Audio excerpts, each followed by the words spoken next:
बहुत समय पहले एक छोटे से कस्बे में दो भाई रहते थे, सूरज और चांद। दोनों ही अपने पिता की छोड़ी हुई जमीन पर खेती करते थे। बड़ा भाई सूरज परिश्रमी और ईमानदार था, जबकि छोटा भाई चांद चालाक और थोड़ा लालची स्वभाव का था।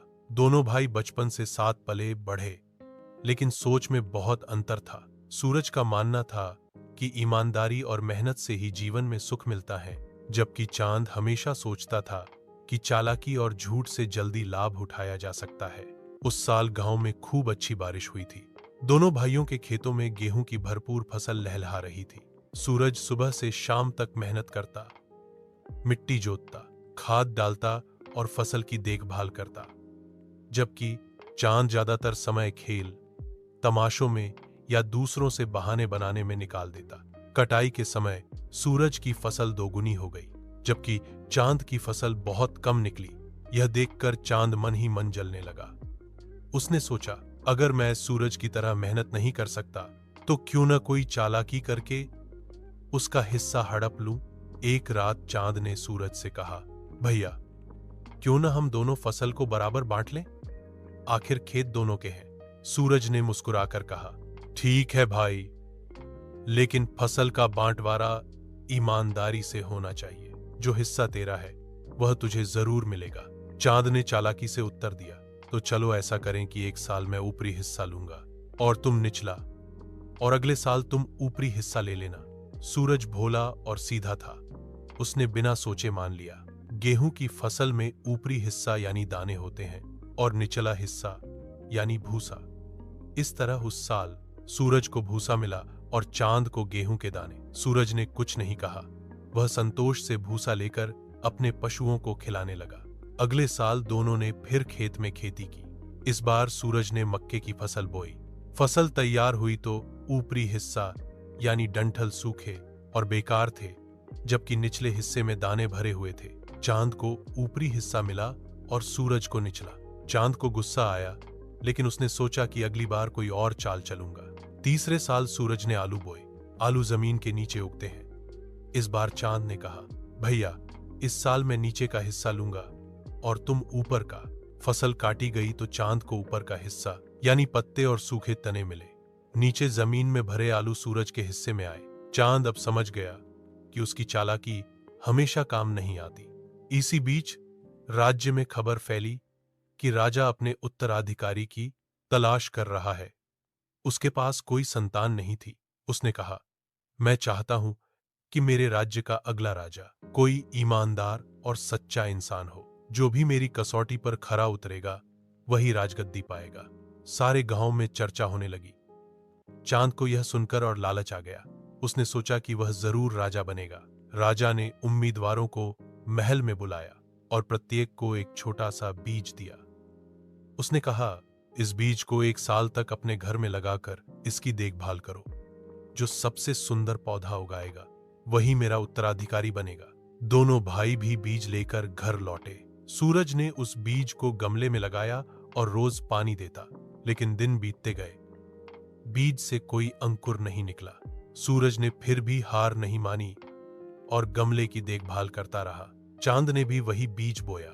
जब हफ्तों बाद कुछ नहीं निकला तो उसने चालाकी से एक नया पौधा खरीद कर लगा दिया। धीरे धीरे उसका पौधा बड़ा और हरा भरा हो गया। एक साल बाद सभी उम्मीदवार महल में पहुंचे। किसी के पास सुंदर फूल थे तो किसी के पास फलदार पौधे। चांद गर्व से अपना हरा भरा पौधा लेकर पहुंचा।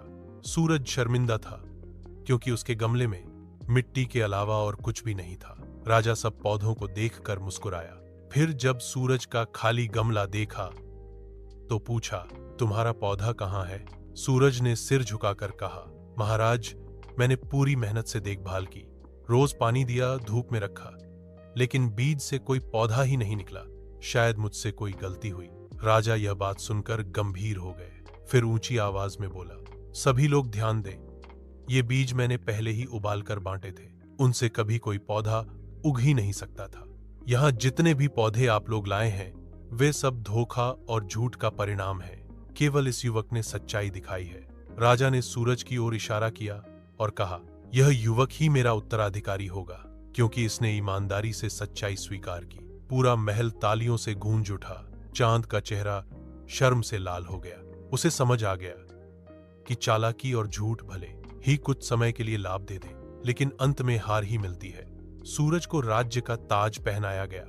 उसने अपनी ईमानदारी और परिश्रम से पूरे राज्य को खुशहाल बना दिया।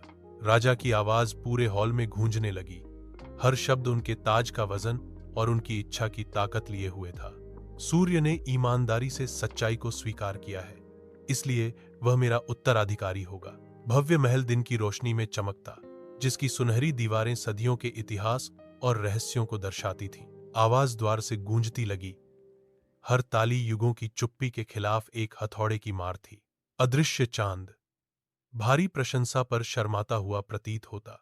एक धीमी आवाज में फुसफुसाते हुए कहा गया। चांद का चेहरा शर्म से लाल हो गया, जो खुशी के शोर से मुश्किल से सुनाई दे रहा था। सूर्य के सुनहरे शासन के नीचे एक विनम्र गांव गर्म रोशनी में नहाया हुआ था। सुनहरी किरणें घास की छतों और पत्थर की सड़कों को रोशन करती, जो एक उज्जवल दिन का वादा करती थी। हवा जीवन की हौसी और खुशी से भरा हुआ था। गांव का हर कोना सूर्य द्वारा लाई गई गर्मी और समृद्धि को दर्शाने लगा था। गांव सूर्य की उदार दृष्टि में फलता फूलता। राज्य का नया राजा सूर्य शासन करने लगा था। राजा अपने दरबारियों के सामने खड़े थे। उनकी उपस्थिति प्रभावशाली फिर भी आमंत्रित करने वाली थी। उनकी आवाज ताकत और दयालुता के साथ विशाल दरबार को भर देती थी। दरबारी राजा के फरमान का इंतजार शांतिपूर्वक करते थे। राजा घोषित करते थे कि ईमानदारी और सच्चाई हमेशा विजयी होती है। उनके शब्द दृढ़ विश्वास के साथ गूंजते लगे थे। दरबारी एक दूसरे को जानते हुए देखते थे। राजा के ज्ञान का भार उन पर पड़ता।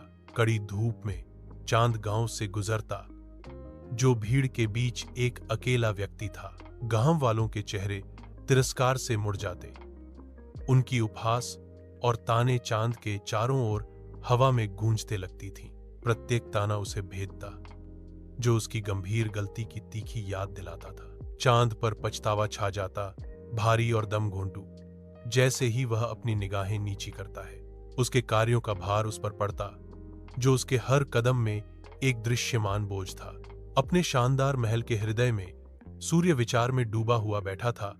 उसके महान माथे पर उसके राज्य का भार अंकित था। सुनहरी रोशनी कक्ष को नहलाती थी, जिससे लंबी छायाएं जटिल नक्काशी पर नृत्य करती थीं, क्योंकि सूर्य अपने क्षेत्र के भविष्य पर विचार करता था। विचारों में खोया हुआ सन धीरे से अपनी ठुड्डी सहलाता। उसका मन एक अधिक परिपूर्ण राज्य के सपनों से जूझ रहा था। सूर्य अभूतपूर्व ऊंचाइयों तक अपने राज्य को बढ़ाने की इच्छा के साथ हवा अनकही महत्वाकांक्षाओं से भरी था। विशाल आकाश के नीचे सूरज गांव में कदम रखता। उसकी उपस्थिति तुरंत ही उसके निवासियों का ध्यान आकर्षित कर लेती। चिंता और आशा से भरे हुए चेहरे उसकी ओर मुड़ने लगे। जैसे वह पास आता, हवा में एक मूक गुहार लटक रही थी। सूरज ध्यान से सुनता है। उसकी आंखों में उनके बोझ का भार झलकता, जो संघर्ष की कहानियां उसके सामने खोलती थीं। जैसे ही सूरज उनकी चिंताओं को दूर करना शुरू करता, हवा में प्रत्याशा की एक स्पष्ट भावना भर जाती है। उनकी आवाज दृढ़ संकल्प के साथ गूंजने लगी। गांव के दिल में सूरज के कार्यों से समाधान का वादा करते हुए उम्मीद की एक झलक जगमगाती, जो उनकी थकी हुई आंखों में एक प्रकाश स्तंभ था। दोस्तों, इस कहानी हमें यही शिक्षा मिलती है कि ईमानदारी और सच्चाई हमेशा जीतती है। चालाकी और लालच का अंत शर्म और असफलता में होता है। धैर्य और परिश्रम से ही जीवन में असली सफलता मिलती है। बाकी सब तो सिर्फ हमें कुछ समय के लिए ही सुख और शांति देते हैं।